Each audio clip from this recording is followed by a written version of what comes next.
तेरी मूर्ति, उतारो मैं गिरधर तेरी आरती, उतारो मैं गिरधर मांगो तो से क्या मैं यही सोचूं भगवान, मांगो तो से क्या मैं यही सोचूं भगवान, जिंदगी जब तेरे नाम कर दिया अर्पण, मांगो तो से क्या मैं ये सोची भगवान, जिंदगी जब तेरे नाम कर दिया अर्पण, सब कुछ तेरा कुछ नहीं मेरा, सब कुछ तेरा कुछ नहीं मेरा, चिंता है मुझको प्रभु संसार की, मन में बसा कर तेरी मूर्ति, मन में बसा कर तेरी मूर्ति, उतारो मैं गिरधर तेरी आरती, उतारो मैं गिरधर तेरी आरती, वेद तेरी महिमा गाए संत करे ध्यान, नारद गुणगन करे सारी वीणा तान, वेद तेरी महिमा गाए संत करे ध्यान, नारद गुणगान करे सारी वीणा तान, वेद तेरी महिमा गाए संत करे ध्यान, नारद गुणगान करे सारी वीणा तान, भक्त बेदार करते गे पुकार, भक्त मेरे नार करते गे पुकार, दास मेरा तेरी गाया रोटी, मन में बसा कर तेरी मूर्ति, मन में बसा कर तेरी आरती, उतारो मैं गिरधर तेरी आरती, उतारो मैं गिरधर तेरी आरती, उतारो मैं गिरधर तेरी आरती, करुणा करुणा कर कृष्ण कर ज्ञान दो भगवान, भवों में पतिनाओ मेरी तारो भगवान, करुणा कर कृष्ण कर ज्ञान दो भगवान, भवों में पतिनाओ मेरी तारो भगवान, दर्द की दवा तुम्हारी पास है, दर्द की दवा तुम्हारी पास है, जिंदगी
राधे कृष्ण गोविंद सुधारानी की जय।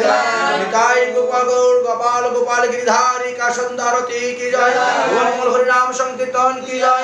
चार धाम की जय, चारि संप्रदाय की जय, चारि आचार्य की जय, वामन द्वारा की जय, बलभद्र की जय, अनंत कोटि वैष्णव की जय, आपन अपन गुरुदेव की जय, आपन अपन इष्टदेव की जय, आज के आनंद की जय। जय जय श्री राधे श्याम निताई गौर हरि बोल।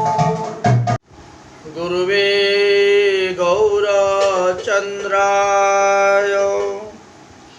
राधिकायै तदालये कृष्णाय कृष्ण भक्ताय तद्भक्ताय नमो नमः। শুধু ভক্তবৃন্দগণ, সামনে আমাদের শ্রী রামনবমী ব্রত এসে উপস্থিত হয়েছে। বৈশাখ মাসের 4 তারিখে এই রামনবমী পড়েছে এবার 1431 বঙ্গাব্দের 17 এপ্রিল 2024 বুধবারে রামনবমী ব্রত পড়েছে। আমাদের চারি সম্প্রদায়ের যত ত্যাগী গৃহস্থ বৈষ্ণবগণ আছেন, ভক্তগণ আছেন, সকলেরই এই ব্রত পালনীয়। এই রামনবমী ব্রতটি জয়ন্তী ব্রতের অন্তর্ভুক্ত। জয়ন্তী ব্রতর যে ফল লাভ করা যায়, রামনবমী ব্রততে সেই ফল লাভ করা যায়। আমরা জানি যে 1000 একাদশী ব্রত করলে যেই ফল লাভ করা যায়, একটি জয়ন্তী ব্রততে সেই ফল লাভ করা যায়। তো অন্যান্য বৎসর চৈত্র মাসে এটা পড়ে যায়, কিন্তু এইবার এটা বৈশাখ মাসে চলে গিয়েছে। আমরা জানি যে বৎসর দুইভাবে গণনা করা হয়ে থাকে, একটা হলো সৌরমাস্য, একটা হলো চান্দ্রমাস্য। সৌরমাস্য অনুসারে যদিও আমাদের বৈশাখ মাস পড়েছে, কিন্তু চান্দ্রমাস্য অনুসারে থাকবে চৈত্র শুক্লপক্ষ নবমী। একে চৈত্রপক্ষ শুক্লপক্ষ নবমী ধরা হবে। হরিভক্তি বিলাসে এই রামনবমী ব্রত পালন করার কথা আমাদেরকে বলে গিয়েছেন। চৈত্রে কুরজাতে শীতপক্ষে শ্রীরাম নবমী ব্রতম। যে মনুষ্যগণ চৈত্র মাসের শুক্লপক্ষে শ্রী রামনবমী ব্রত উপবাস করিবেন, পালন করিবেন, তিনি ভগবান রামচন্দ্রের কৃপাতে সমস্ত পাপ থেকে মুক্ত হবেন এবং অতীব কুলের সহিত তিনি ভগবত ধামে গমন করিবেন। তো সেই দিনটা আমরা একাদশী ব্রতের মতন বা শ্রীকৃষ্ণ জন্মাষ্টমী, রাধার জন্মাষ্টমী, বামন দ্বাদশী, নৃসিংহ চতুর্দশী, শিবরাত্রিগুলা যেভাবে পালন করেছি, ঠিক তেমনিভাবে এই রামনবমী ব্রতও আমরা পালন করি। আমাদের গৌরীয় বৈষ্ণবগণ যেভাবে গৌরাঙ্গ মহাপ্রভুর জয়ন্তী, নিত্যানন্দ ত্রয়োদশী, অদ্বৈত সপ্তমী ব্রত পালন করেছেন, ঠিক তেমনিভাবে শ্রী রামনবমী ব্রত পালন করতে হবে। তো ভগবানের আবির্ভাবের সময় অনুসারে আমরা সবাই অভিষেক করিয়ে থাকি। ভগবান রামচন্দ্র কিন্তু মধ্যাহ্নকালে আবির্ভাব হয়েছিলেন, তাই ভক্তগণ মধ্যাহ্নকালেই শ্রী ভগবান রামচন্দ্রের অভিষেক করাবেন। সূর্য মেষ রাশি গমন করিলে কর্কট লগ্নেতে শ্রী রামচন্দ্র কৈশল্যার গর্ভ হইতে প্রাদুর্ভাব হয়েছিলেন। এই তিথিকে রাম জয়ন্তী বা রামনবমী তিথি বলা হয়ে থাকে। আমরা যারা গৌরীয় বৈষ্ণব, আমাদের কারো গৃহে দেখা যায় শ্রী রামচন্দ্রের মূর্তি নেই, তাহলে তিনি রামের অভিষেকটা করবেন কেমন করে? বললেন যে সেইখানে আপনার গিরিধারী বা আপনার শালগ্রাম শিলা যদি থাকে, আপনি বসিয়ে দিলেন, বা গোপাল মূর্তিও আপনি বসাতে পারবেন, আর ওখানে লিখবেন শ্রী রামচন্দ্রায় নমঃ, শ্রীরাম জয়ন্তী। কাগজের মধ্যে আপনি লিখে নেবেন। সবগুলো মন্ত্র আমাদের একই, খালি মন্ত্র শেষে কৃষ্ণের জায়গায় রাম উচ্চারণ করবেন, বাস হয়ে গেল। অভিষেকের মন্ত্র আপনি যে পঞ্চামৃত ময়া নিত্যম পয়োধোদি গীত মধু শর্করায়া সমযুক্তম স্থানায় প্রতিগৃহ্যতম, হ্যাঁ, ইদম পঞ্চামৃত সমর্পণ শ্রী রামচন্দ্রায় নমঃ, হয়ে গেল। প্রতিটা দ্রব্যের ক্ষেত্রেই মন্ত্রগুলো আমাদের একই আছে। শেষেকে রামের পূজা করলে রাম, বিষ্ণু পূজা করলে বিষ্ণু, কৃষ্ণ পূজা করলে কৃষ্ণ, গৌরের পূজা করলে গৌর, নিতাইয়ের পূজা করলে নিতাই, বুঝেছেন, অদ্বৈত অদ্বৈত হয়। শেষে গিয়ে নামটাই সেখানে সংযুক্ত করলেই হয়ে গেল আমাদের কাজ। তাহলে হরিভক্তি বিলাসে দেখা যায় এই রামচন্দ্র মহাপ্রভুর আবির্ভাব তিথিকে পালনের কথা বিশেষভাবে বর্ণন করে গিয়েছেন। চৈত্র মাসী নমন্মন্ত জাতু রাম স্বয়ং হরি পুনর্বসু বৃক্ষ সংযুক্তা সা তিথি সর্বদা কামদা শৈব মধ্যাহ্ন যুগেন মহাপুণ্যেন মা ভবেৎ। চৈত্র মাসের শুক্লপক্ষের নবমীতে স্বয়ং শ্রীহরি রামচন্দ্র রূপে জন্মগ্রহণ করেছিলেন। ওই দিনটি পুনর্বসু নক্ষত্র ছিল। অভিজিৎ, পুনর্বসু এবং অভিজিৎ নক্ষত্র বা অভিজিৎ নক্ষত্র যোগ হয়েছিল। তবে ওই তিথিটি নিখিল কামপ্রদ প্রদান করিয়া থাকেন, অর্থাৎ প্রত্যেকের মনোবাসনা পূর্ণ করে থাকেন। মধ্যাহ্নকালে যদি পুনর্বসু যুগ হয় তবে ওই তিথিটা আরো মহাপুণ্য স্বরূপ হয়ে থাকে, অর্থাৎ তাহলে ওই তিথি 10,000 একাদশী ব্রতের ফল প্রদান করতে পারে। এমনই একম অপি নরৌ ভুক্তা শ্রী রাম নমামি মুনে উপাস্য কৃত কৃত্যৎসন সর্বপাপই প্রমুচ্যতে। বললেন যে এই যে ব্রতটি একম অপি নরৌ ভুক্তা, হে মুনিগণ, ভক্তিপূর্বক এই একটি রামনবমী ব্রত পালন করিলে মানুষ সমস্ত পাপ থেকে মুক্ত হয় এবং তিনি ধনধান্য আদি সম্পদ লাভ করিতে পারেন, পুত্রাদি সম্পত্তি লাভ করতে পারেন। শ্রী রামনবমী প্রুক্তা কুটি সূর্য গ্রহণাদিকা। হে ব্রাহ্মণগণ, রামনবমী ব্রত পালন করলে কি হবে? 1 কোটি সূর্যগ্রহণে কুরুক্ষেত্রে স্নান করলে যে পুণ্যফল লাভ করা যায়, সূর্যগ্রহণের লোক কুরুক্ষেত্রে সন্নিহিত কুণ্ডে যান স্নান করার জন্য, যে ফল লাভ করা যায় তার চাইতে বহুগুণে শ্রেষ্ঠ হলেন এই রামনবমী ব্রত পালন করা। ওই দিন ভক্তি সহকারে ভগবান রামচন্দ্রের উদ্দেশ্যে যে সমস্ত কর্ম করা হবে সেই সমস্ত কর্মই অক্ষয় অব্যয় অমর হয়ে থাকবে। এই রামচন্দ্রের জয়ন্তী পালন করার দ্বারা কি হবে? আপনার ভববন্ধন ছেদন হয়ে যাবে, আপনাকে আর মাতৃগর্ভে এসে জন্মগ্রহণ করতে হবে না। শ্রী রামনবমীতে অলসতা ত্যাগ করবেন, আলস্য ত্যাগপূর্বক ব্রত উপবাস করিবেন, তাহলে আর জননীর জঠরে তোমাকে প্রবিষ্ট হতে হবে না। এবং তিনি নিঃসন্দেহে রঘুনাথের প্রিয় পাত্র হয়ে রঘুনাথের নিকটে গমন করিবেন। তিনি সমস্ত পাতক হইতে মুক্ত হইবেন। কৃতব্য ব্রহ্মহত্মাদি পাপব্য মুচ্যতে ধ্রুবমঃ। শ্রী রামনবমীতে ব্রত উপবাস করিলে বহু বহু জন্মার্জিত অনন্তকালের জন্মার্জিত সমস্ত পাপ, অর্থাৎ ব্রহ্মহত্যা, গোহত্যা, মাতৃহত্যা, সুরাপান আদি পঞ্চপাতকের পাতকী যিনি, তিনিও সমস্ত পাপ হইতে মুক্তি লাভ করিতে পারিবেন। বস্তু রাম নমম্যাম হি ভুঙ্ক্তেব্যং মুহদি মূরধি কুম্ভি পাকেষু মহাঘুরিষু পচ্যতে নত্র সংশয়।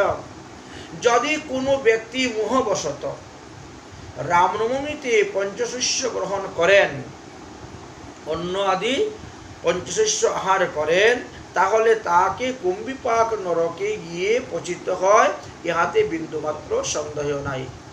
এই জন্য এই রামনবমী পালনটা আমাদের প্রত্যেকেই করতে হবে। সবার উদ্দেশ্যেই এই রামনবমী ব্রতের কথা বলা হয়েছে। যিনি এই রামনবমী ব্রত করবেন না, তিনার প্রত্যয় হবে, লোকসান হবে এবং দেহান্তে তিনাকে বিভিন্ন প্রকার নরকাদি যন্ত্রণা ভোগ করতে হবে। নবমী চ অষ্টমী বৃদ্ধা তেজ্যতে বিষ্ণু পরায়ণম উপবাস্যানাং নবম্যাম দৈবং দশম্যা এব পারণম। হে বৈষ্ণবগণ, যেভাবে দশমী বিদ্যা একাদশী ব্রত করা নিষিদ্ধ, যেভাবে সপ্তমী বিদ্যা শ্রীকৃষ্ণের জন্মাষ্টমী ব্রত পালন করা নিষিদ্ধ, যেভাবে ত্রয়োদশী বৃদ্ধা নৃসিংহ চৌদশী ব্রত পালন করা নিষিদ্ধ, যেভাবে চতুর্দশী বৃদ্ধা গৌরাঙ্গ মহাপ্রভুর গৌর পূর্ণিমা পালন করা নিষিদ্ধ, ঠিক তেমনিভাবে অষ্টমী বিদ্যা নবমীও পালন করা নিষিদ্ধ। শুদ্ধ নবমীতে ব্রত করবেন অথবা নবমী সংযুক্ত দশমীতে ব্রত করে দশমীতেই আবার তোমাকে পালন করতে হবে। তাই যারা এই রামনবমী ব্রত করবেন তারা তার পরের দিন অর্থাৎ বৃহস্পতিবার, বুধবারে ব্রত করছেন, বৃহস্পতিবারে সূর্য উদয় হওয়ার পরে আমাদের 9:21 মধ্যে ব্রতের পালন। এই টাইমটা কিন্তু ভারতবর্ষের টাইমটা দেওয়া আছে। সেই অনুসারে বিভিন্ন দেশে তারা যেরকম টাইম সেরকম করবেন। যেমন আপনাদের বাংলাদেশে আধা ঘন্টা বেশি আছে, তো 9:21 সঙ্গে আরো 30 মিনিট যোগ করে দিলে 9:51 হয়ে যাচ্ছে। আপনাদের সূর্য উদয় হওয়ার পর থেকে কিন্তু আপনার পালন করতে পারছেন। আপনার কাছে 9:51 পালন করতে হবে এমন তো কোনো কথা নয়। আপনি 7টায় করেন, 7:30টায় করেন, 8টায় করেন, হ্যাঁ, কারণ পালনের সময়টা সব থেকে বেশি গুরুত্ব দেওয়া হয়। পালনের সময় অনুসারে যদি পালন না করা হয় তাহলে ব্রতের প্রত্যয় হয়ে যায়, লোকসান হয়ে যায়। এই জন্য এখানে বললেন যে হে বৈষ্ণবগণ, তোমরা কখনো ভুলবশত অষ্টমী বৃদ্ধা নবমীতে ব্রত করবে না। যদি অষ্টমী বিদ্যা নবমী কোনো পঞ্জিকা বা কোথায় ক্যালেন্ডারে লেখা থাকে তাহলে সেই ব্রত পরিত্যাগ করিবেন, করিয়া শুদ্ধ নবমীতে ব্রত উপবাস করিবেন অথবা নবমী সংযুক্ত দশমীতে ব্রত উপবাস করিবেন। কিন্তু যদি একাদশী ব্রতের ব্যাঘাত ঘটে, দেখা যায় হয়তো দশমী রাত্রে ছাড়তেছি, বিভিন্ন সময়ে বিভিন্ন কারণ দেখা যায়। দুটা মত আমাদেরকে দিয়েছেন হরিভক্তি বিলাসে। যদি দেখেন যে তারপরে আমাদের কামোদয় একাদশী চলে আসতেছে, আমরা বুধবারে রামনবমী করবো, বৃহস্পতিবারে পালন করবো, শুক্রবারে আবার একাদশী ব্রত। যদি দেখা যায় কোনো কারণবশত দেখা গেল যে একাদশীর ব্যাঘাত ঘটে যাচ্ছে, তখন কি করবেন? প্রশ্ন আসছে। যদি একাদশীর ব্যাঘাত ঘটিত হয় এইরূপ ফলে মনে হয়, সেই ক্ষেত্রে আপনার কোন নিয়ম পালন করা কর্তব্য? প্রশ্ন এসে গেল। তখন বললেন যে দশম্যা পালনাশ্চব্য নিয়মাম তো নবমী স্থয়ে বিদ্যাপি নবমী গাজ্জাত বৈষ্ণব্য ন সংশয়। তবে নিরুপায় অবস্থাতে, যখন দেখবেন একেবারে উপায় নাই, তার পরের দিনই দশমী এসে যাচ্ছে, পালনের দিনই একাদশী পড়ে গেছে, অর্থাৎ নবমী সংযুক্ত এই নবমী দশমী সংযুক্ত নবমী পালন করতে গিয়ে এখন দেখা গেল পরের দিন আর একাদশী করা যায়, কারণ দুদিন একসঙ্গে ব্রত করা যাবে না। এই রকম যদি উভয় সংকট আপনার উপরে পড়ে, কারণ একসঙ্গে দুদিন ব্রত হবে না, একদিন ব্রত করে তারপর দিন পালন করতে হবে, একদিন ব্রত করে তারপর দিন পালন করতে হবে, না হলে ব্রতের ফল নষ্ট হয়ে যায়। এখন যখন একসঙ্গে দুদিন পরে গেছে, তখন আপনি কি করা যাবে? একাদশী ব্রতকে রক্ষা করতে গিয়ে নিরুপায় অবস্থাতে বললে তখন আপনি অষ্টমী বৃদ্ধা নবমীতেই ব্রত করতে পারবেন, নতুবা নয়, নচেৎ নিষেধ দেওয়া আছে। এটা একটা ভালো সিদ্ধান্ত বললেন আমাদেরকে। নিরুপায় অবস্থায় অষ্টমী বিদ্যা নবমীতেই ব্রত করিবেন, আর পরদিন নবমী তিথি শেষ হওয়ার পরেই আপনি পালন করে নেবেন, দশমীতেই পালন হয়ে গেল পরে, যাহাতে একাদশী ব্রতের উপবাসটা আপনার ঠিক থাকে। সেই দিকে লক্ষ্য রেখেই এই নবমী ব্রত পালন করিতে হইবে, নতুবা আপনার প্রত্যয় হয়ে যাবে, বিরাট বড় ক্ষতি হয়ে যাবে। এই ক্ষতির হাত থেকে রক্ষা করার জন্য আমাদের মহাজনগণ এই সিদ্ধান্তটা আমাদেরকে দিয়ে। এই যে আমরা ভগবান রামচন্দ্রের জয়ন্তীর কথা আলোচনা করলাম, বুঝেছেন? এই জয়ন্তী ব্রতের কথা পদ্মপুরাণের সর্বখণ্ডের 37 নম্বর অধ্যায়েতে বিস্তারিতভাবে বর্ণন করা আছে। সেখানে বলা আছে যে কোনো এক সময় দেবর্ষি নারদ পৃথিবী ভ্রমণ করে লোকের এই দুঃখ দুর্দশা দর্শন করে তিনি ব্রহ্মার কাছে উপস্থিত হয়েছিলেন এবং ব্রহ্মাকে দণ্ডবোধ প্রণাম করে বললেন যে হে পিত, সংসারের মানুষের দুঃখ দুর্দশা দেখে তাদের উপর দয়া পরশত হয়ে, আচ্ছা এমন কোনো ব্রত থাকলে আপনি বলুন যে ব্রতের মাহাত্ম্য কথা শ্রবণ করলেই মানুষ জন্ম জন্মার্জিত সমস্ত পাপ থেকে মুক্ত হয়ে যায়। ব্রত করলে তো আরো বেশি মাহাত্ম্য কথা শ্রবণের দ্বারাই তার মঙ্গল হয়, কল্যাণ হয়। এমন কোনো ব্রত থাকলে আপনি কৃপা করে আমাকে বলুন। তখন ব্রহ্মা বললেন যে হে পুত্র নারদ, শুনো, শীর্ণতা বহিত বিপির তবাগ্রে কথামজ্জম জয়ন্তায়ুপবাসেন বিষ্ণুলোকং সগচ্ছতি। হে পুত্র নারদ, সর্ব পাপময় ব্রত, সর্ব পাপহারী ব্রত হলেন এই জয়ন্তী ব্রত। সেই জয়ন্তী ব্রত সম্পর্কে আমি তোমাকে বলবো। এই জয়ন্তী ব্রতের যদি মাহাত্ম্য কথা শ্রবণ করা যায় তথাপিও মানুষ সমস্ত পাপ হইতে মুক্ত হয়ে বিষ্ণুলোকে গমন করিয়া থাকেন। আর যারা পালন করবেন তাদের কথা আর কি বলবো, মাহাত্ম্য শ্রবণের দ্বারাই। স্মরণাৎ কীর্তনাৎ পাপং সপ্ত জন্মার্জিতং মুনে। স্মরণাৎ, রামনবমী ব্রত আসতেছে, এই দেখেছেন, স্মরণাৎ কবে পড়বে কখন পড়বে সেটা আর নেই, মনে খালি হয়েছে এই রামনবমী ব্রত তো আসতেছে, বাস 7 জন্মের পাপ শেষ। 7 জন্মের মরণ। স্মরণাৎ কীর্তনাৎ পাপং সপ্ত জন্মার্জিতং মুনে জয়ন্তী দহতে শৈব কিং পুণ্য উপবাস। তাহলে উপবাস করলে পরে তার কি ফলটা পাবে? যার মাহাত্ম্য কথা শ্রবণ করলে পরেই আমরা এত মাহাত্ম্য লাভ করতে পারি। তাহলে জয়ন্তী ব্রত সত্যতেতা দাপর কলি 4 যুগ মিলিয়েই আছে। বলে কৃত্যযুগ বলতে সত্যযুগ, কিন্তু কৃত্যযুগ সত্যযুগ, কৃত্যযুগ কোথায় কোথায় লেখা আছে। কৃতে তেতা যুগেশ্চৈব দাপরেশ্চ কলৌ যুগে, 4 যুগেই এই জয়ন্তী ব্রত আছে। কৃত্য সমাগতা বিধানে ন জয়ন্তী পাপনাশে। এই জয়ন্তী ব্রতের কিছু বিধানের কথা দেওয়া আছে, বিধির কথা দেওয়া আছে।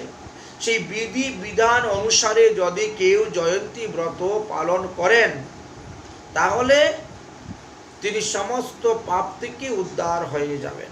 তিনি নিজে উদ্ধার হইবেন, তিনার পিতৃকুল, মাতৃকুল, শ্বশুরকুল উদ্ধার করতে সমর্থ হইবেন। জয়ন্তী ব্রতের এমনই বিধানেন বিধানেন যো বিপ্র জয়ন্তী প্রকরুতি চ নরু বৈ তারয়িতে ভোক্তাং পুরুষম একবিংশতি। তিনি নিজে উদ্ধার হবেন, তিনার 21 কুল উদ্ধার হবে, অর্থাৎ পিতৃকুলে 7 পুরুষ, মাতৃকুলে 7 পুরুষ আর শ্বশুরকুল পত্নীকুল 7 পুরুষ। এই 21 কুলকে তারা উদ্ধার করতে সমর্থ হন। এই জন্যই বিধির কথা বলে গেছেন, বিধানের কথা বলে গেছেন। কোন দিন ব্রত করতে হবে, কখন পালন করতে হবে, ব্রতের দিন কখন অভিষেক করতে হবে, হ্যাঁ, কিভাবে ব্রত পালন করবেন ইত্যাদি কথাই আলোচনা করা গিয়েছে। এই জন্য ব্রহ্মা বললেন যে হে পুত্র নারদ, জয়ন্তী ব্রত গুলা আমরা কখন কখন করব সেটা শুনুন। প্রথমেই বললেন অষ্টমী কৃষ্ণ পক্ষয়ং রোহিণী সংযুক্ত। শ্রীকৃষ্ণ জন্মাষ্টমী ভাদ্র মাসে করি। ভাদ্রে তো উভয় পক্ষে, মানে রাধার জন্মাষ্টমী, শ্রীকৃষ্ণ জন্মাষ্টমী, এই দুটাকেই জয়ন্তী ব্রত বলা হয়েছে। ভবেত পৌষ পদেও পদী জয়ন্তী নাম শাস্মৃতা। আচ্ছা, কখনো কখনো পৌষ মাস, কখনো কখনো মাঘ মাসে আমাদের এসে যায়। শিব চতুর্দশী ব্রতটাও এটাও আমাদের জয়ন্তী ব্রতের অন্তর্ভুক্ত।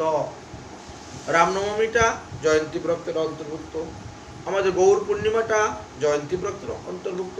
সত্য দেতা দাপর কলি 4 যুগ মিলিয়ে বলে, কারণ পূর্ণ ব্রহ্ম সনাতন, অংশ অবতার নয়, অংশের অংশ অবতার নয়, পূর্ণ ব্রহ্ম সনাতন তাদেরই করা হয়। এই জন্য কেউ বরাহ অবতারের করে, কেউ মৎস্য অবতারের করে না তো। হ্যাঁ, এইভাবে পূর্ণ ব্রহ্ম সনাতন যেখানে। হ্যাঁ হ্যাঁ, এই জয়ন্তী শব্দটি কেবল পূর্ণ ব্রহ্ম সনাতনের জন্মতিথিকেই বলা হয়েছে। যেমন কৃষ্ণের কথা কেন বলা হয়েছে না, এতেই চাংশু কলা পুংশু কৃষ্ণস্তু ভগবান স্বয়ং। এই জন্য শ্রীকৃষ্ণের জন্মাষ্টমী পালনের কথা বলা হয়েছে। ভাগবতের প্রথম স্কন্ধের 3য় অধ্যায়ের 28 নম্বর শ্লোকেতে তার বিস্তারিত বর্ণন দেওয়া আছে। ঠিক তেমনি ভাবে রামাদি মূর্তির কথাও বলা হয়েছে। রামাদি অন্যান্য অবতারগুলা শ্রীকৃষ্ণের অংশ হলেও তারা ভগবৎ স্বরূপ।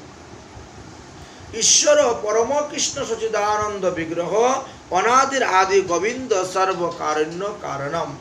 সেই ভগবান শ্রীকৃষ্ণের শতগুণ থেকে যারা উৎপন্ন হয়েছেন তাদের সবাইকেই ঈশ্বররূপী পূজা করা হয়। কিন্তু রজগুণ থেকে যাদের এসেছে, যারা তমগুণ থেকে এসেছেন, তারা ভক্ত অবতার। এই জন্য মহাদেব ব্রহ্মা ভক্ত অবতারের মধ্যে পড়ে যায়। তথাপিও মহাদেবের ব্রত পালন করা হয়, কারণ ভগবান বলছেন মহাদেব আমার প্রিয়, বৈষ্ণবানাম যথাসম্ভব। এই জন্য যদি কেউ আমার ভক্ত হইয়া আমার প্রিয় ভক্ত মহাদেবের পূজা না করে, তার ব্রত পালন না করে, তাহলে আমার পূজার 1 বৎসরের ফল তাকে দিব না। এই জন্য করা হয়ে থাকে। কতগুলো নিয়ম দেওয়া আছে, তাই রামাদি অবতারের কথাও আলোচনা করা হয়েছে। তাহলে আমরা পেলাম কি, ভাদ্রব উভয় পক্ষে যু করতি সবার যাক। ভাদ্র মাসের উভয় পক্ষ, কৃষ্ণপক্ষে শ্রীকৃষ্ণ জন্মাষ্টমী, শুক্লপক্ষে রাধার জন্মাষ্টমী। রাধা কৃষ্ণাষ্টমী বৎস প্রাপ্তন্তি হরি সন্নিধৌ। রাধারানীর ব্রতের তো আরও মহিমার কথা বললেন। হে নারদ মুনি, এইভাবে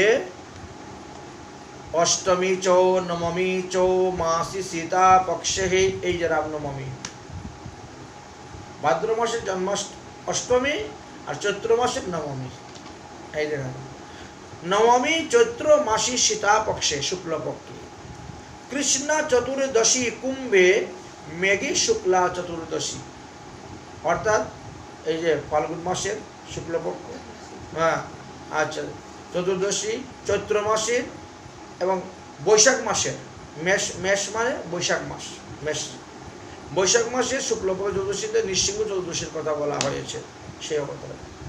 তাহলে চৈত্র মাসের শুক্লপক্ষে আমাদের রামনবমী পরে। এখন এই অধিক মাসের কারণে আমাদের এটা এখন বৈশাখ মাসে চলে এসেছে। এটা সৌরমাস্য অনুসারে বৈশাখ, কিন্তু চান্দ্রমাস্য অনুসারে আমাদের চৈত্র শুক্লপক্ষ নবমী, এটাই আমাদেরকে মানতে হবে।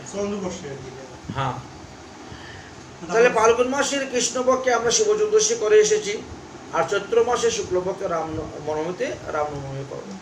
আবার বৈশাখ মাসের শুক্লপক্ষে নবমীতে আমরা নৃসিংহ চতুর্দশী ব্রত পালন করব। ভাদ্র মাসে আরেকটি বলছিলেন যে বামন দ্বাদশীর কথাও বলা আছে। তো কোনো কোনো সময় শুদ্ধ একাদশীর মধ্যে বামন দ্বাদশী করে যান, হ্যাঁ, ব্রত করা হয়েছে। কিন্তু আমরা যারা গৌরীয় বৈষ্ণব, আমাদের ক্ষেত্রে বললেন যে না, তোমাদেরকে আরও 3টা বেশি ব্রত করতে হবে। গৌরাঙ্গ মহাপ্রভুর জয়ন্তী, নিত্যানন্দ প্রভুর জয়ন্তী আর অদ্বৈত প্রভুর জয়ন্তী।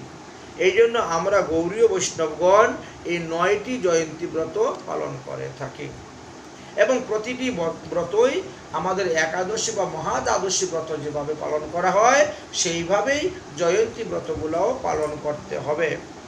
এই বিষয়ে পদ্মপুরাণের সর্বখণ্ডে 37 নম্বর অধ্যায়ের 34 নম্বর শ্লোকে বিস্তারিতভাবে বর্ণন করে গিয়েছেন। বলছেন যে জাগরে পদ্মনাভস্য পুরাণম পাঠয়েস্তু। যখন যে ভগবানের যে জয়ন্তী ব্রত হবে, যে অবতারের, তিনার মহিমার কথাই সেই দিন বিস্তারিতভাবে আস্বাদন করবেন। তিনার আবির্ভাব থেকে আরম্ভ করে তিনি কি কি লীলা করে গিয়েছেন সেই কথা। তাহলে রামনবমীর দিনে আমরা রামায়ণ আস্বাদন করব, রামচন্দ্র প্রভুর আবির্ভাবের কথা আমরা আস্বাদন করব। এবং সম্ভব থাকলে রাত্রি জাগরণ করবেন, সম্ভব থাকলে নির্জলা থাকবেন, না থাকলে মধ্যাহ্নে 12টার সময় অভিষেক করানোর পরে তুমি ফলমূল খাও, ফলমূল জল ইত্যাদি গ্রহণ করতে পারবা। একাদশীর মতন অনুকল্প ফলাহার গ্রহণ করতে পারবেন, এতে কোনো দোষ হবে না। এই যে ভগবানের জন্মতিথিতে পুরাণ পাঠ পঠন শ্রবণ, ভাগবতে কিন্তু দেওয়া আছে 4টা অধ্যায়, বুঝলেন, রামচন্দ্রের সম্পর্কে দেওয়া আছে। যাই হোক, তাহলে এই যে ব্রতের দিবসে, মনে করো রামনবমী দিবসে রামচন্দ্র প্রভুর আবির্ভাব থেকে আরম্ভ করে তিনি সমস্ত লীলা আপনি যদি আস্বাদন করেন, শ্রবণ করেন, তাহলে কি হবে? আজন্মার জিতং পাপং দহতে তুলা রাশিবৎ। এই পর্যন্ত আপনি যত পাপ করে এসেছেন সব তুলা রাশিবৎ ভস্মীভূত হয়ে যাবে। যত বড় তুলার পাহাড় হোক না কেন, আগুন লাগিয়ে দিলে এক মুষ্টি ছাই। এমনই মহিমার কথা বর্ণন করেছে। আর কি বললেন? যো সুন্নতি নরু ভুক্তা পুরাণম হরিবাসরে। হরিবাসরে যদি ভগবানের কথা শ্রবণ করা হয়, আচ্ছা একাদশীকে হরিবাসর বলা হয়েছে, আবার হরির আবির্ভাব তিথিকেও হরিবাসর বলা হয়েছে, দ্বাদশীকেও হরিবাসর বলা হচ্ছে। তাহলে দেখা গেল এতে কি হয়? কোটি জন্মার্জিতং, কোটি জন্মের ভগবানের লীলা কথা শ্রবণ করলে, যেদিন যে প্রভু যেভাবে আবির্ভাব হয়েছে তিনার জীবনী কথা লীলা কথা শ্রবণ করলে কি হয়? আমাদের কোটি জন্মার্জিতম তৈশ্যম পাপং নশ্যন্তি তৎক্ষণাৎ। আপনার কোটি কোটি জন্মের যত পাপ সঞ্চিত হয়েছে সেই সমস্ত পাপ আপনার বিনষ্ট হয়ে যাবে। তাই এই আগামীতে বুধবারে আমরা রামায়ণ কথা আস্বাদন করব, রামচরিত্র মানস বা রামায়ণ পাঠ আমরা করব, সেখানে আমরা ভগবানের কথা আস্বাদ করব। শ্রীমৎ ভাগবত থেকে আপনি বলেন, যদি রামায়ণ আপনার ঘরে না থাকে ভাগবত থেকে বলেন। অনেকে তো প্রতিদিন রামায়ণ পাঠ করে যায়, সপ্তাহে ব্যাপী রামায়ণ পাঠ চলছে, হ্যাঁ রামায়ণ পাঠ চলতেছে। বাসরে পদ্মনাভায়াং পূজায়াং বাচকং মনে। যেদিন যে ভগবানের আবির্ভাব তিথি সেই দিন সেই ভগবানকে বিশেষভাবে ষোলোপচারে বা পঞ্চোপচারে যদি কেউ পূজা করেন তাহলে কুলং কোটি সমমৃতম বিষ্ণু লোকং সপূজ্যতে। 1 কোটি কুলকে সেই ব্যক্তি উদ্ধার করিতে সমর্থ। যেভাবে ভগবান রামচন্দ্র সমস্ত পুরীবাসী সবাইকে নিয়ে উদ্ধার চলে গেছিল স্বর্গে, ঠিক তেমনিভাবে। তাই বলছেন কুলং কোটি। তাহলে 1 কোটি কুলকে আপনি উদ্ধার করে বিষ্ণুলোকে নিয়ে যেতে পারবেন এই জয়ন্তী ব্রত পালনের দ্বারা। হে নারদ, যে ব্যক্তি এই জয়ন্তী ব্রতগুলো পালন করেন সেই সেই দিবসে স্বহস্তে হরির পূজা করেন, অর্চন করেন, যার যেমন সমর্থ, কেউ ষোলোপচারে, কেউ দশোপচারে, কেউ পঞ্চোপচারে, যে যেভাবেই পারেন পূজা করেন, বাস। এতে কি হবে? সেই দেবতাই, সেই প্রভুই, সেই ভগবানই তোমার কুটিকুলকে উদ্ধার করে দিবেন। জানি কানিচ্চ তীর্থানি ব্রতানি নিয়মানি চ জয়ন্তী বাসরেশ্চৈব কলাং নাহন্তি সুরসী।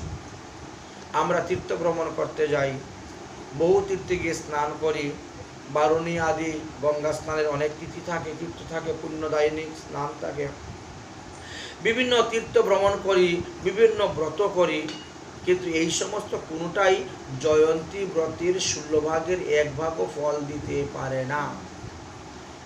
এই জন্যই বললেন যে হ্যাঁ জয়ন্তী ব্রত। আচ্ছা কেউ যদি এখন নীলষষ্ঠী ব্রত করে কেউ বলে আমি তো ক্লান্ত হয়ে গেছি আর রামনবমী বাবা করতে পারবো না, কেউ বা হয়তো কষ্ট মষ্ট করে রামনবমী করে বলছে না হ্যাঁ একাদশী দিনে আমি আর থাকতে পারবো না। কিছু কিছু ব্যক্তি এরকম আছেন, তো ওরকম করা ঠিক নয়, ওরকম ঠিক নয়। তাহলে কি হবো, এক অঙ্গ মানছেন আরেক অঙ্গকে আপনি হিংসা করছেন, দ্বেষ করতেছেন, এতে ক্ষতি হয়। বোঝেন, এতে ক্ষতি হয়। হয়তো মন্ত্র সাধন নাহলে শরীর তো একদিন যাবেই, তবে এই অনিত্য দেহ দিয়ে নিত্য বস্তু লাভ করতে পারবেন যদি আপনি সেইভাবে শরীরকে তৈরি করে নিতে হবে। তাই যে কোনো তীর্থ, যে কোনো ব্রত, যে কোনো নিয়ম, কোনোটাই আমাদের জয়ন্তী ব্রতের সমান ফল দিতে পারে না, বা 16 ভাগের 1 ভাগ ফলও দিতে পারে না। ব্রতঞ্চ পুণ্য কারঞ্চ যো করতি সদা হরে সজান্তি বিষ্ণু বৈকুণ্ঠম জয়ন্তী সমপুষক। যে ব্যক্তি সর্বদা শ্রীহরির জয়ন্তী ব্রত পালন করেন, রাত্রি জাগরণ করেন, তিনি বৈকুণ্ঠে ভগবতী বিষ্ণু সহিত সর্বদা অবস্থান করিয়া থাকেন। এই বর্তমান সময়ে যারা আচারবিহীনম, যারা কুলভ্রষ্টম, যারা কীর্তিহীনম, যারা কুজনিতে জন্মগ্রহণ করেছেন, নাসায় অতি আশু পাপব্য জয়ন্তী হরিবল্লভা, তারাও যদি কারণে অকারণে, ইচ্ছায় অনিচ্ছায় কোনোভাবে এই জয়ন্তী ব্রতটা পালন করে নেন, তাহলে তাদেরকে আর নরকে যেতে হবে না, তারা বৈকুণ্ঠ ধামে গেল। মেরু তুল্যানি পাপানি ব্রহ্ম হত্মাদি কানি চ স নির্দহিতম সর্বাণি জয়ন্ত সমপুষক। আপনার পাপ করতে করতে পাপের পরিমাণ কি হয়েছে বলে সুমেরু সমতুল্য পর্বত সদৃশ্য হয়ে গেছে। বলছেন জয়ন্তী সেই সমস্ত ব্রতকেও আপনার নষ্ট করে দিবেন। জয়ন্তী ব্রতের দ্বারা পর্বত সমতুল্য পাপরাশিও আপনার বিনষ্ট হয়ে যাবে, ভগবানের প্রীতি হবে, ভগবানের কৃপা সব পাওয়া যাবে। দাতা এক রাম, ভিখারি সারি দুনিয়া। মহাজনগণ বড় অপূর্ব পদ রচনা করে গেছেন। ধন ধান্য বহা পুণ্যম সর্ব পাপ হরা শুভা সমপুষ্যং শৈবত জয়ন্তী কৃষ্ণ ভক্তিদা। ভক্তি সহকারে যারা জয়ন্তী ব্রত পালন করেন, তারা ধন ধান্য পুণ্য আদি সবই লাভ করতে পারেন, উপরন্তু নিখিল পাপরাশি থেকে তারা মুক্তি লাভ করতে পারেন। তাদেরকে নরকে গমন করতে হয় না, তারা ভগবত কৃপায় ভগবত ধামে চলে যান। জয়ন্তী উপবাস চ যো নর অত্রি পরামুখ সর্বধর্ম বিনির্মুক্তম জন্তাসু নরকম ধ্রুবম। কেউ যদি মনে করেন যে আমি তো একাদশী ব্রত করি, আমি তো শ্রীকৃষ্ণের জন্মাষ্টমী করি, আমি তো নৃসিংহ ব্রত করি, আমি তো শিবরাত্রি করি, বা বিভিন্ন দেবদেবীর উপাসনা করি, তীর্থ ভ্রমণ করি, আমি আর জয়ন্তী এই রামনবমী ব্রত করব না। কেউ যদি এইরকম ভাবে মনে করে থাকেন, তাহলে কি হবে, সর্বধর্ম বিনির্মুক্ত, অন্যান্য ধর্ম করা সত্ত্বেও সেই ধর্ম আপনাকে পার করতে পারবে না। আপনাকে নিশ্চয় নরকে গিয়ে বাস করতে হবে, নরক যন্ত্রণা ভোগ করতে হবে। জয়ন্তী বাসরে প্রাপ্ত করতু উদার পুরাণম পিরতি তিল মাত্রাংশ যমদূতেন কলেবরম। যে ব্যক্তি জয়ন্তী উপবাস দিবসে, অর্থাৎ ওই শ্রীকৃষ্ণের জন্মাষ্টমী, রাধার জন্মাষ্টমী, বামন দ্বাদশী, নৃসিংহ চতুর্দশী, রামনবমী, শিবরাত্রি ইত্যাদি বাসরে, বা গৌরাঙ্গ মহাপ্রভু জয়ন্তী, অদ্বৈত প্রভু জয়ন্তী, নিত্যানন্দ প্রভু জয়ন্তী, এই সমস্ত বাসরে যারা অন্ন পুদর পুরিয়া ভক্ষণ করছেন, বলছেন যতগুলা অন্ন গ্রহণ করতেছেন তত বৎসর তাদেরকে কুম্ভিপাক নরকে বাস করতে, তত 1000 বৎসর কুম্ভিপাক নরকে বাস করতে হয়। যমের দূতগণ তিলে তিলে তাদেরকে পীড়ন দিয়ে থাকেন। ব্রহ্মহত্মা সুরাপান গুহত্ত স্ত্রী বদ অপিবা ন লোকং মুনি সার্দুল্লভ জনন্তি মুক্তিসচ্চ। আচ্ছা, যদি কেউ কামের বশীভূত হয়ে, লোভের বশীভূত হয়ে, হ্যাঁ, বা ইন্দ্রিয়ের বশীভূত হয়ে ব্রহ্ম হত্যা করেছেন, সুরাপান করেছেন, গু হত্যা করেছেন, স্ত্রীবধ করেছেন, তারাও যদি এই জয়ন্তী ব্রত পালন করেন তাহলে তাদেরকে নরকে যেতে হবে না, তারা সমস্ত পাপ থেকে মুক্ত হবে।